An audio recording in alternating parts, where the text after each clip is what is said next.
inspired me to create Phorcides, really the inspirational moment came while I was at ESCRS in Lisbon, Portugal. And I was attending a forum for Alcon LASIK surgeons, and we all got together and were trying to determine what is the best way to calculate Contoura treatments. And I really left the forum determined that day to find a better way. I thought Contoura had so much potential here that we were wasting it if we were just using it on 10% of patients. And those 10% of patients are the ones that actually meet the tight FDA criteria.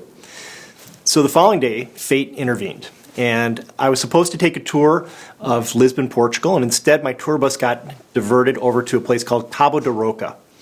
And Cabo da Roca is an interesting place. It's the westernmost point of the Eurasian landmass. And for thousands of years, because it was the westernmost point of Europe, it was considered to be the true end of the earth. And at Cabo da Roca, you've got these spectacular mountainous features cascading down into the ocean. And I began looking at all these beautiful topographical features, and I began to think about how do we in the real world represent these topographic features and analyze them with software. And so when I got home, it turned out that there's a whole host of programs known as GIS, or Geographic Imaging Software. And one of the magical things about GIS software is able to pull large amounts of very important technical data from two-dimensional maps. And I thought, really what we're getting from Contoura, from Alcon, are two-dimensional maps that represent the three-dimensional topographic treatment that's going to be applied to the cornea. So I felt that GIS software could be applied to these maps. And so Phorcides takes GIS software, takes very important information that's pulled from the two-dimensional Contoura topographical maps, and then analyzes that further with some mathematics and physics. Now, as I began working with more and more topographical maps, the concept of what I call talus began to play a bigger role. And I got very tired of saying raised topographic irregularities or raised topographical features. And since we're already using terms from geology, we're using software from geology, I thought let's pull a term called talus from geology. And what a talus is a collection of material that forms a smaller slope that's superimposed upon a larger slope, such as a hill or mountain. And in ophthalmology, how we're using it here, there's raised topographic features that are present on the anterior corneal surface. And these features have a smaller curvature that is superimposed upon the larger corneal curvature. So we thought it was logical to borrow this term and apply it, and it's just much easier for us to say something is a talus than a raised topographic irregularity. It makes it easier to discuss what we're talking about. Now, what's interesting is the mathematics have proven that each talus that's on a cornea has a magnitude and has an angular direction for its effect on the overall astigmatism.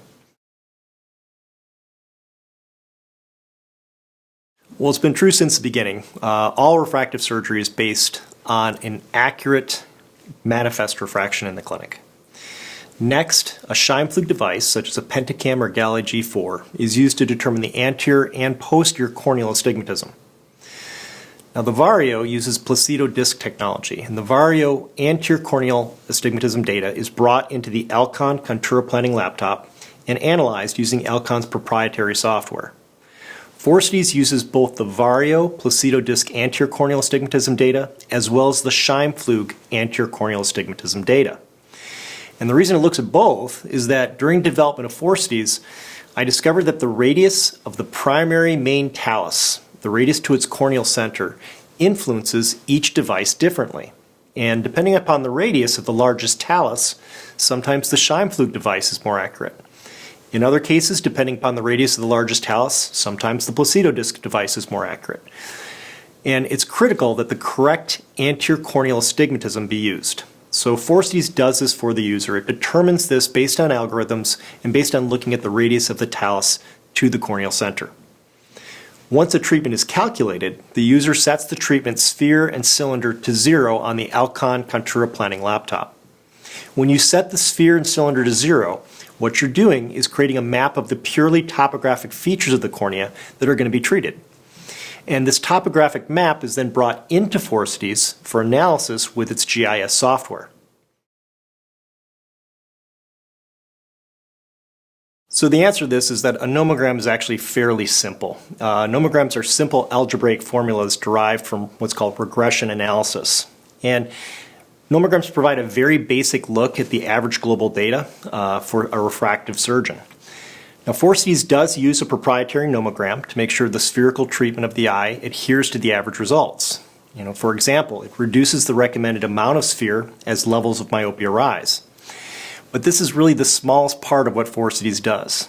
For sphere alone, Phorcides analyzes the topographic treatment map, determines how the spherical treatment should be altered based on the amount of tissue being ablated in the mid-periphery as compared with the center of the cornea. It also looks at the difference between the manifest refraction's astigmatic treatment and the final recommended treatment, taking the difference between the two and then applying a factor to the spherical treatment to keep the overall spherical equivalency of the eye stable.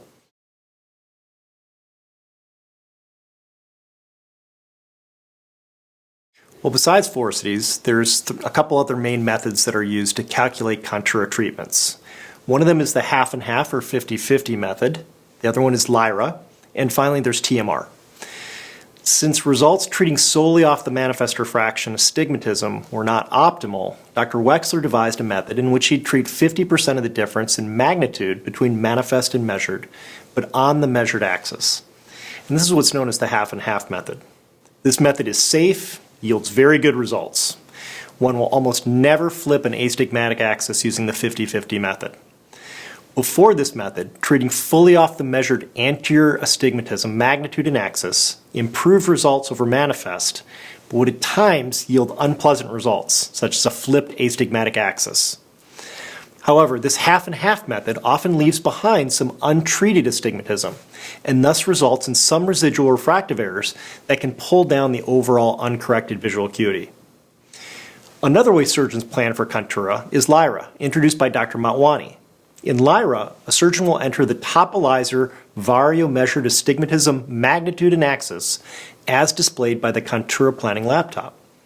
The surgeon will then take half the difference between the manifest astigmatism magnitude and the measured astigmatism magnitude. They'll change the sign, add this back to the manifest sphere to maintain spherical equivalency. The concept behind Lyra is that higher order aberrations lead to an ovalization of the central cornea, thus explaining the difference between the manifest and the measured corneal astigmatism. Lyra does not take into account the posterior corneal astigmatism or lenticular astigmatism. It has also been determined that depending on the location of the largest talus, sometimes placido disc topographers will overestimate the amount of true corneal astigmatism.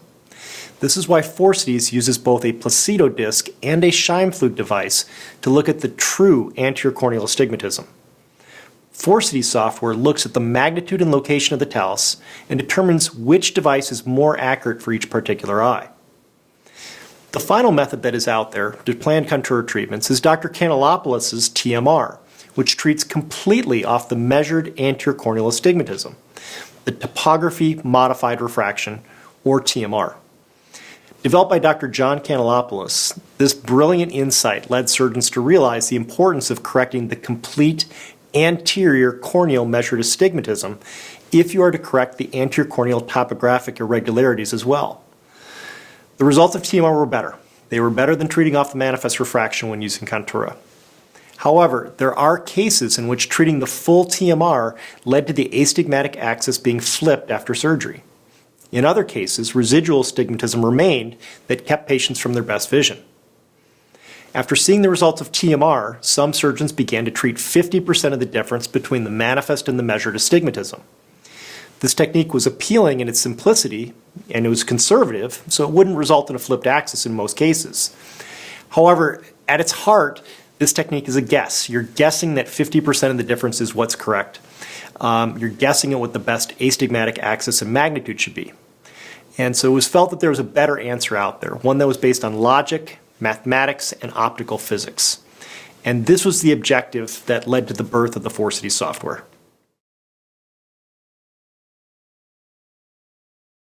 Phorcides is different from the other three methods we just discussed because it uses more data and takes the analysis of the data for each eye further. Now, all the other methods we were talking about don't take into account the posterior corneal astigmatism as well as the presence of internal astigmatism deeper in the eye, behind the cornea. The other methods also fail to build a mathematical model for determining the optical effects of removing topographic talus from each cornea. And finally, knowing the correct anterior corneal astigmatism is critical for determining the correct treatment. Phorcides analyzes the talus radius for each eye, and using this data determines whether to choose the Placido disc or the Scheimpflug astigmatism values for treatment.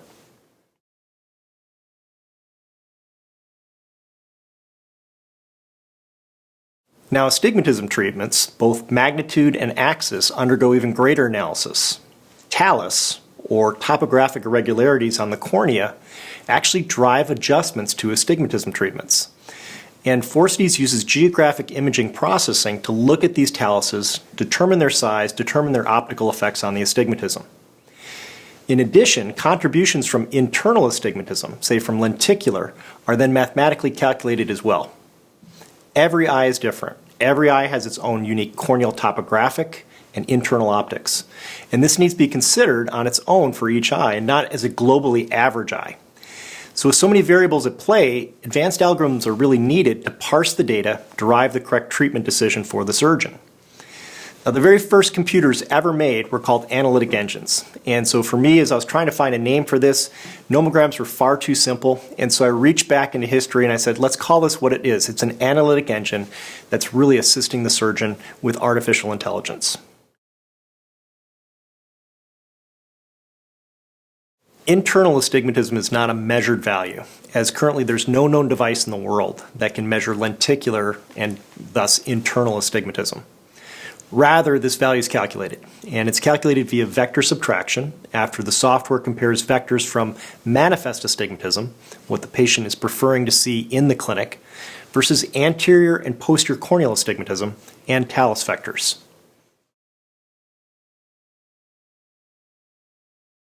After all the data has been entered and analyzed by Phorcides, it can now assess a vector to each refractive component.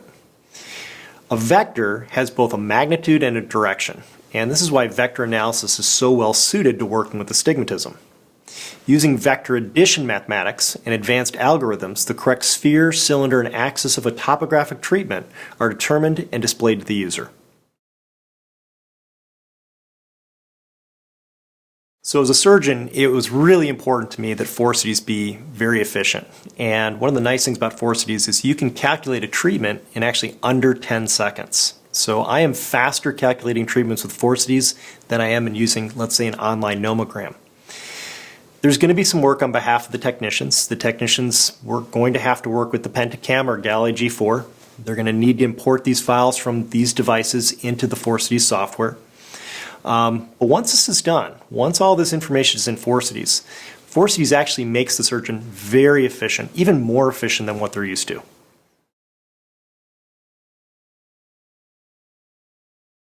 So I'm going to talk a little bit about my outcomes, the outcomes that I've seen in my clinic using Phorcides. And one of the first studies I wanted to do, I needed to prove to myself that all this effort was worth it. Using Phorcides, using Contoura, am I going to get better results than I was getting with Wavefront Optimized?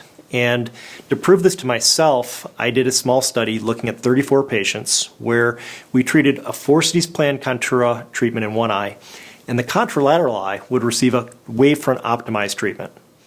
And looking at the results of that in the 34 patients, 60% of the patients preferred the vision and had better uncorrected visual acuity afterwards in the eye with the Phorcides planned Contoura treatment. About 30% of the patients had equally good vision. So the Phorcides planned Contoura was equally good to the Wavefront Optimized, which is pretty impressive because Wavefront Optimized is an amazing treatment. It's great results. And about 10% of the patients said they actually favored the Wavefront Optimized eye. So an important study for myself in looking at Phorcides and looking at Contoura was comparing it to other different modalities out there for calculating Contoura treatments. And so I wanted to look at a study where I compared Phorcides planned Contoura to patients where I'd used TMR to plan the Contoura treatments to my earlier data when I had treated patients with Contoura off the manifest refraction. And we have a fairly high number of patients in each arm of the study. So this study looks at 281 eyes in the Phorcides group, 204 eyes treated with TMR, and 300 eyes treated in the manifest refraction group. And these are single center, same surgeon results. Comparing these results then to the FDA data. And far and away, what was impressive is that Phorcides beat every other modality. Much better results for 20/20 vision uncorrected, much better results for 20/15 than treating off Manifest or off TMR. What's especially powerful, though, is it actually also beat the FDA data at the 20/20 level and matched it at the 20/15 level. And why would this be impressive? I mean, just matching what the FDA did. That's because in the FDA study, the eyes were very carefully selected. To be entered into the FDA trial, the eyes could only differ very slightly between Manifest and measured. And in our study, we took on every eye that was a qualified candidate for Contoura. So we didn't specially single out any particular group of patients that we thought would do better. Every patient who matched those criteria for Contoura were entered into this Phorcides arm. And for all those patients to not only match but beat at the 20/20 level the FDA data is what really gave me confidence that Phorcides was leading us to the right direction. In Greek mythology, there were three wise sisters, and they were known as the Phorcides. And these sisters, although they could see into the future, shared one eye, and they'd have to pass this eye amongst each other in order to see the world around them. And as I began looking at all these methods that surgeons were using to calculate Contoura treatments, I decided what we needed was that eye. We needed that single eye that all refractive surgeons could share so we could see the correct treatment forward. And that's why I thought Phorcides was the right name for this software.